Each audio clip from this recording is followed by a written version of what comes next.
if you were under the impression, I don't know how anybody really could be under the impression that George Zimmerman was guilty, but if you were under that impression, you can't possibly be under that impression if you saw the state's star witness lie repeatedly under oath yesterday. And I know that she was lying. In fact, she admitted to 2 lies.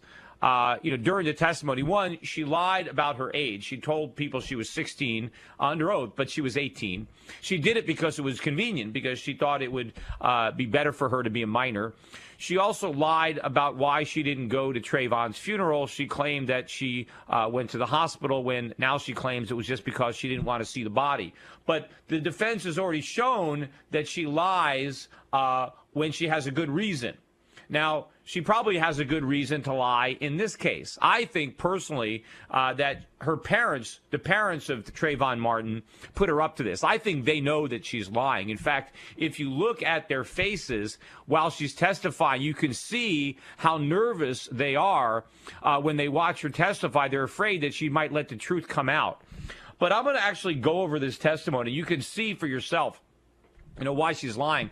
But, also, there was a point when I was watching this on YouTube where the prosecuting attorney gave her a piece of paper to read silently.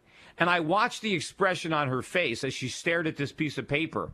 And it hit me that she can't read, that she's illiterate. I'm thinking, why didn't he ask her to read it out loud? Because she can't do it. That's exactly what he did today. He asked her to read a letter that she claimed to have written. And she couldn't even read that. So if she couldn't read it, how could she write it? She had to admit that she couldn't read. Now, of course, this is a senior, a 19-year-old senior in high school. I mean, yeah, this is a public school. She was somehow able to make it all the way to a senior, and she can't even read. She probably can't write either. So that's another lie, because she lied about the letter, and now she had to admit that she couldn't read. But I'm going to play some of what I listened to yesterday. This is really some shocking stuff. A lot of very, very shocking and interesting stuff. Let me start off by playing the first clip. And this is, again, it's Trayvon's friend, Rochelle Jeantel. Here she is on the stand, cut number 31. When he told you that a man was watching him, did you say anything to him? No, I didn't think it was a big idea. I'm sorry. I did not think it was a big idea. So no. I had asked him how the man looked like. He looked like a creepy ass cracker. Okay. Let me make sure we got that. Creepy ass cracker. Yeah. Okay. Okay. Is that what you recall him saying? Yes. Okay, so according to Jeantel or Rochelle, and maybe this is one thing that was actually true about her testimony, because I don't know that she's smart enough to figure out that she should have lied about that too. But Zimmerman, when he first saw, Trayvon Martin, when he first saw George Zimmerman, described him using a racial epithet. He called him a creepy ass cracker. Now, if you don't know what a cracker is, it is a derogatory term used by blacks to describe whites. It would be like a white person using the N-word to describe a black person. And what's so ironic here is, if you recall, when everybody thought that George Zimmerman used the word coon on his phone call when he first saw Trayvon, and it turned out he didn't say coon, he said punk, right? George Zimmerman didn't utter a racial epithet at all. The only one who was using a racial epithet on a phone call was Trayvon Martin. So you know what? Maybe I was wrong. See, I said this thing wasn't about race, that it had nothing to do with race. But maybe it did. Maybe the crime was racially motivated. Maybe it was a racist Trayvon Martin that attacked George Zimmerman because he was white. He was a creepy ass cracker. And maybe it was Trayvon Martin who didn't like white people.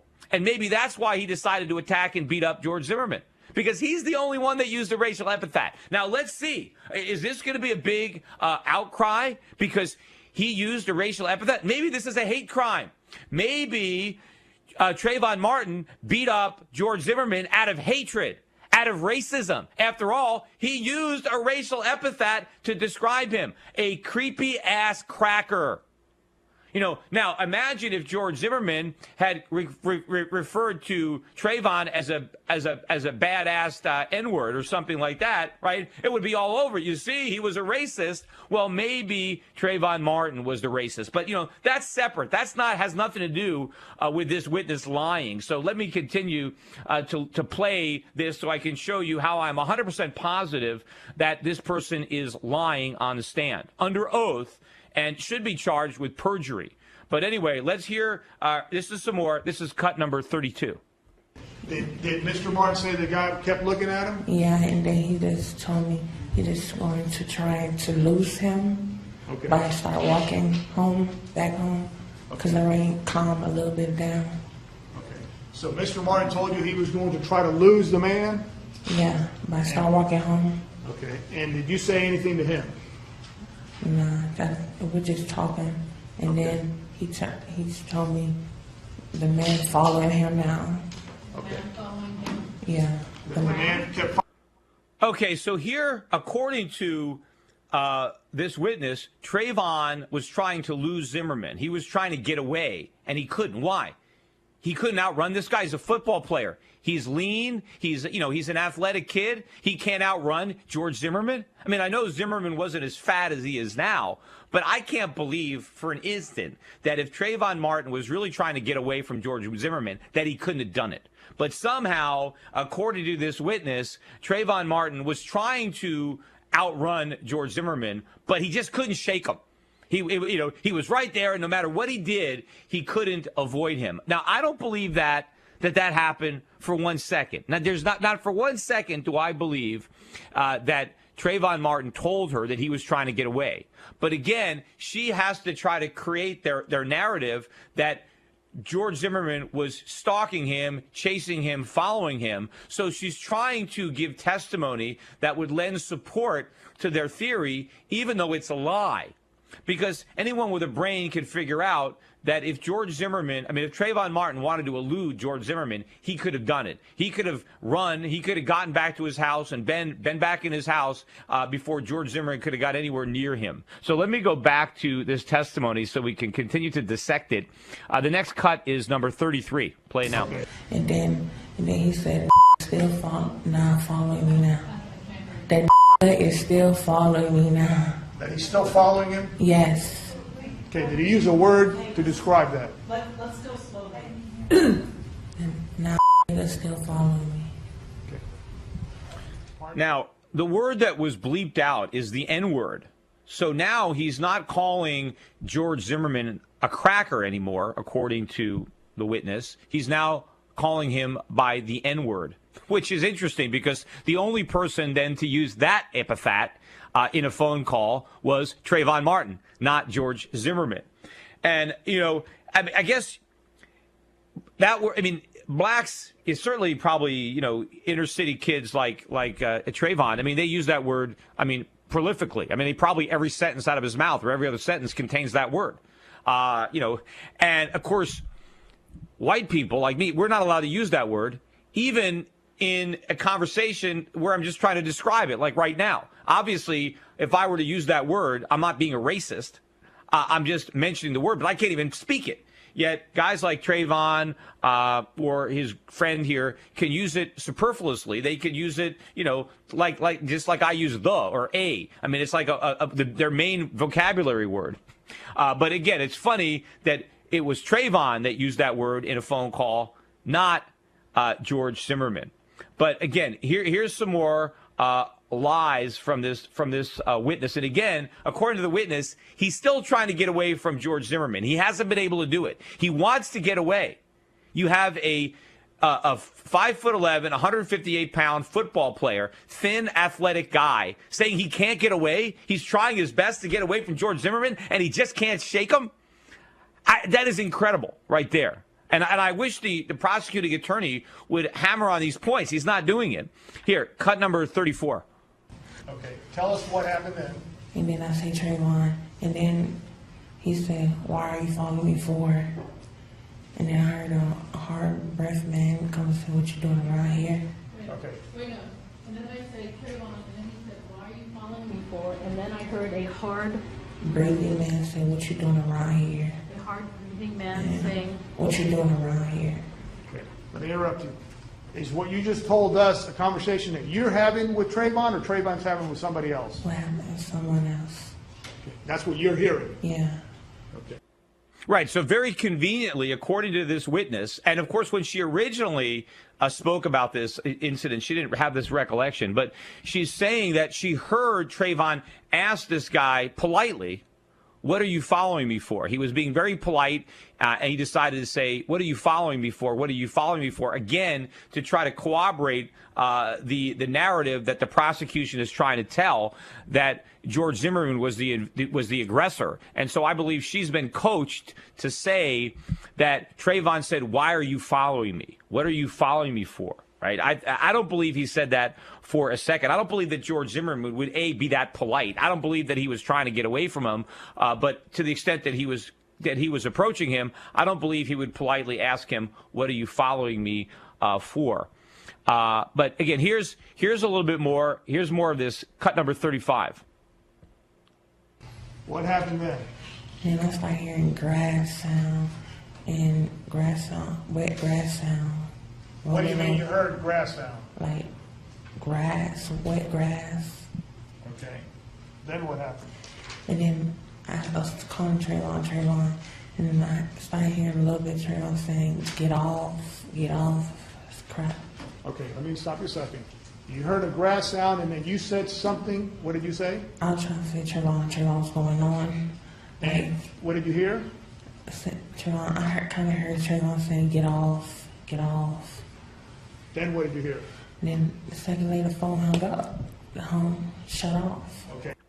Okay, so now she is trying to create the impression that Zimmerman was on top of Trayvon, which we know is impossible given the fact that Zimmerman was on top of Trayvon when he was shot, given the bullet wounds, unless you believe that Zimmerman was on top initially and then Trayvon turned the tables on him. But clearly that was not the position that they were in when Trayvon was shot. But I don't believe for 1 second that George Zimmerman jumped on Trayvon, and Trayvon responded by saying, get off, get off. I think, Trayvon Martin would have been in a position to easily push him off if that's what he wanted to do. But think about this. The prosecution says that George Zimmerman wanted to kill Trayvon, that George Zimmerman stalked him and then gunned him down like a dog. Now, if that were the case, why would George Zimmerman jump on Trayvon Martin? If you have a gun, the last thing that you're going to want to do is close the distance between yourself and the person you're intending on shooting, right? If you have a gun, what do you want to do? You want to maintain your distance. That's your advantage. You want to draw your gun and shoot from a distance. The last thing you would want to do is jump on the person and then draw your gun, because now what if the person wrestles the gun away from you? What if he knocks it out of your hand? I mean, you don't want proximity. What is to your advantage when you have a gun is distance, because if he's far away from Trayvon, then Trayvon can't do anything. He's got a gun. He can shoot him. If he jumps on top of them where they're grappling with one another, how's he going to get his gun out? He's lost his advantage. So to say that George Zimmerman, armed with a gun, ready to shoot, is not going to shoot, but instead is going to engage him in hand-to-hand, close-up physical combat, that makes no sense. Nobody would do that. And it also doesn't make any sense that George Zimmerman, of course, we know, that Trayvon Martin, we know he's a fighter. We know he's been in a lot of fights. He's a tough kid. You know, if he's not going to run from a fight, he's not going to say, get off me, get off me. He's going to be, let's go. Yeah, bring it on. It's on. I mean, he's going to fight. He likes fighting. This is what he likes to do. Now, the jury doesn't know that because they haven't introduced this evidence, but I know that. So knowing that George Zimmerman, that Trayvon Martin enjoys getting into a fight. He likes a good fight. It's fun.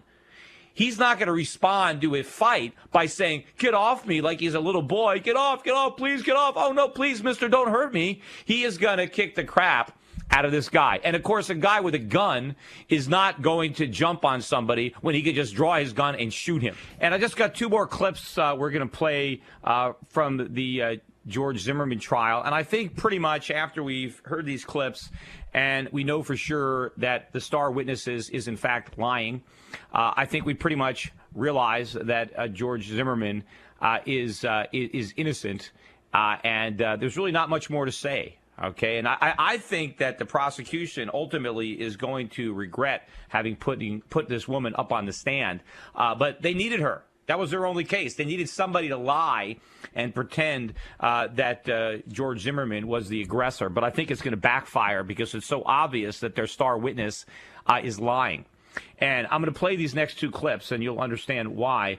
Here's the first of the two, and the second one makes it more painfully clear. But they're talking, and here the prosecutor lets the witness know that she might need to be on the stand tomorrow as well. And listen to how she reacts to that. This is cut number 36.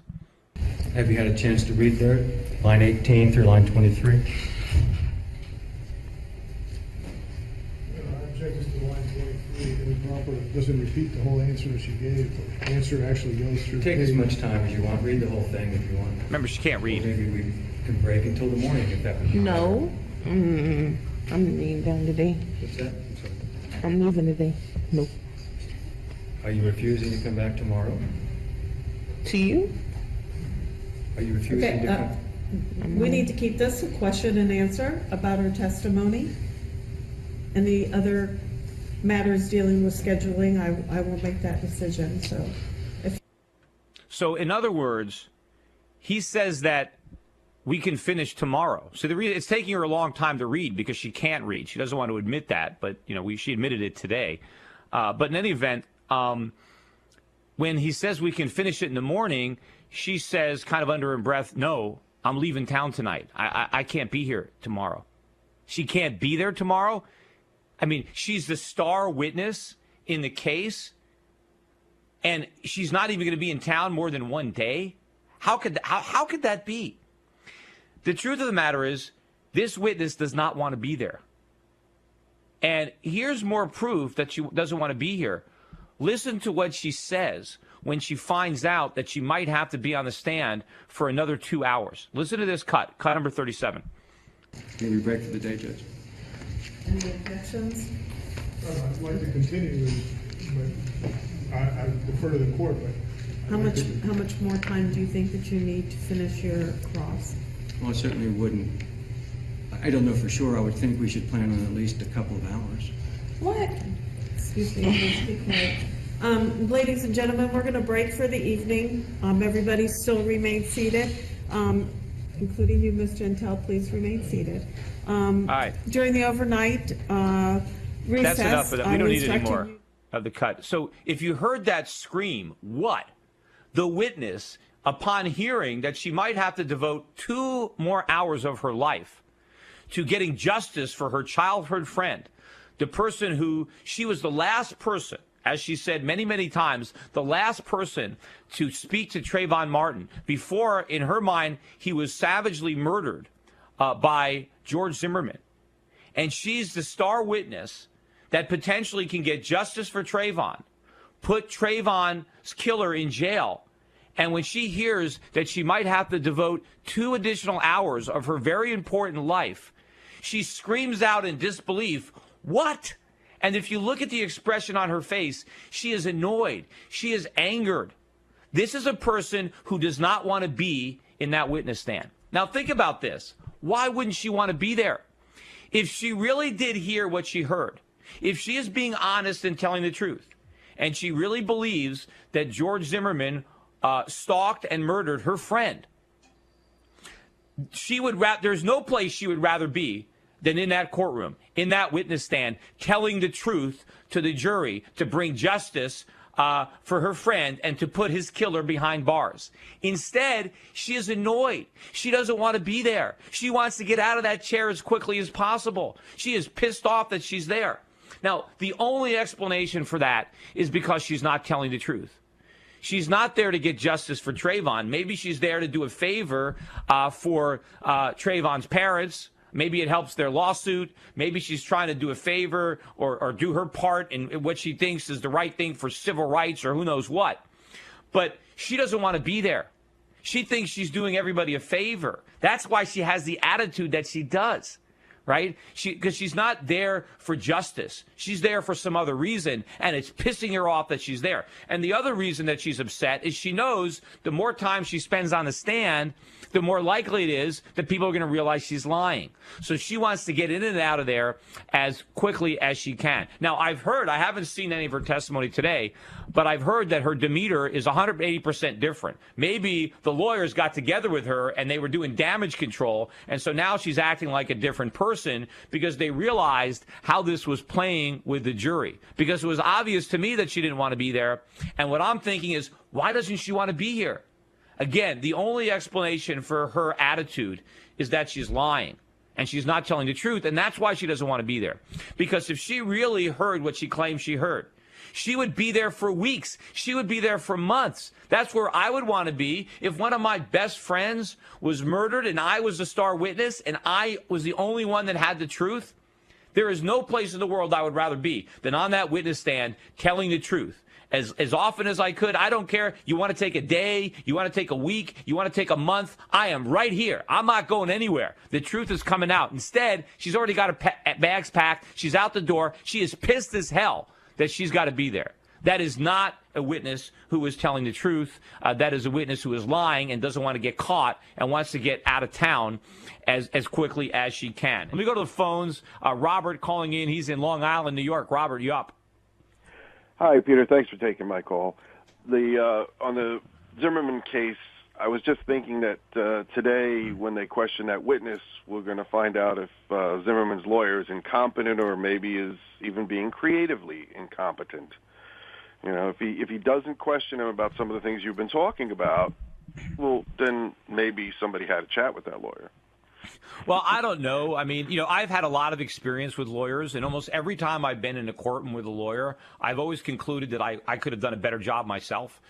Although there's always an old expression, anyone who represents himself has a fool for a client. But when I see lawyers argue, I don't know. I mean, I think I would have been a good lawyer. I think I have a good knack for explaining things and figuring things out. And I'm hoping, he did have the foresight to pick up on the fact that she couldn't read. Because I picked up on that. And the fact that he asked her to read something out loud, to me, shows that he figured out that she couldn't read, which I think is important. And also it shows that she didn't write that letter because she can't even read it. So that's another lie. And she also lied, and this is another part of it. When he gave her something to read and she just stared at it blankly, that was also a lie, because what she should have said, because he asked her, are you finished reading it? Are you reading it? She didn't say, I didn't read it because I can't read. And she pretended that she could read it. And so that's a lie. She didn't admit that she could read when she was first asked, because he asked her, did you read it?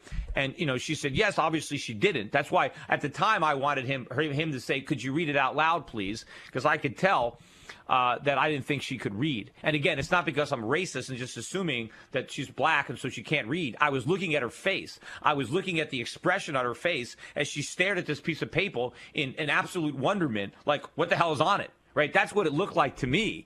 And so I thought, well, he picked up on it. He probably did. But that's another lie. So the witness is lying. But whether or not he really hammers her on the points that I made today, which are the fact that she doesn't want to be there, which is consistent with a liar, but inconsistent with somebody telling the truth, and who cares about justice and her slain friend. And also that her story just doesn't make sense, that Trayvon couldn't outrun Zimmerman, and that that an armed man would jump on an unarmed man, and that Trayvon Martin would simply say, get off of me, get off of me. I mean, none of that makes sense. All of it is too convenient. She is trying to make Trayvon say what they all need him to say to show that Zimmerman was the aggressor when he wasn't. It's all these lies are all too convenient. And she wanted to get off that stand as quickly as she could because she was afraid that, people would figure out she was lying. Well, I just wonder, let's see what happens today, because he should pick up on these things, but what if he doesn't? Yeah, well, as I said, I don't know that this is the best lawyer. Obviously, the guy told that idiotic knock-knock joke. So right off the bat, we know that, he's not the best lawyer, because a really good lawyer wouldn't have done that. So I don't know. I mean, obviously, George Zimmerman doesn't have the best lawyer money can buy. There's better lawyers. I think the prosecutors, to me, come across as a better guy. But I think the prosecution made a big mistake putting this witness on the stand. Although he almost needed to, because she is the entire case, because she's the only corroborating evidence, really, to try to support their narrative. But I think, she did more harm, especially if Zimmerman's attorney does the right thing. I mean, I would chew this witness up. In fact, if I was the prosecuting attorney, I would get her to admit that she's lying. It wouldn't even be up to the jury to figure it out. I could probably break her down based on the way I would question her, based on what she said, and get her to admit that she lied. Because it's obvious that she's done that. And I don't know if he's going to be able to do that, or if he's going to think that that might be interpreted as too hostile or racist or some crazy stuff like that. But I think I would do a great job in this case. But anyway, we'll have to see what he said. But, hey, Robert, thanks for the call. You've been listening to the Peter Schiff Show here on SchiffRadio.com, the gold standard in talk radio. Bye for now.